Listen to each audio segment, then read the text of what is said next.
ধামরাই রোয়াইল ইউনিয়নে বিএনপির ইফতার মাহফিল অনুষ্ঠিত।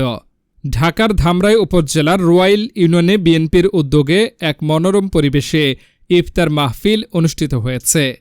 বিএনপির ভারপ্রাপ্ত চেয়ারম্যান তারেক রহমানের নির্দেশনায় আয়োজিত এই মাহফিলে দলীয় নেতাকর্মীদের ঐক্যবদ্ধ রাখার পাশাপাশি সিয়াম সাধনার গুরুত্ব তুলে ধরা হয়।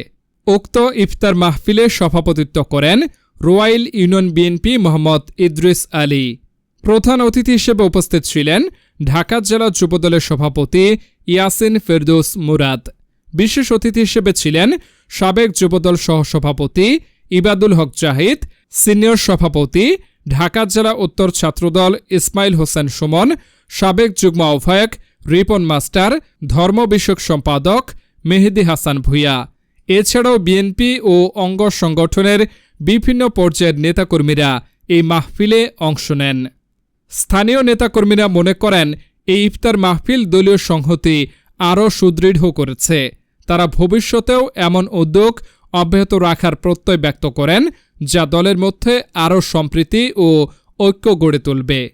আয় আল্লাহ, দেশনেত্রী জনাব বেগম খালেদা জিয়া সহ আয় আল্লাহ কতটুকু খুশি হয়েছেন আমি জানি না, কিন্তু আমি অন্তরের অন্তরস্থল থেকে আমি খুশি হয়েছি আপনাদের মতন মুরব্বী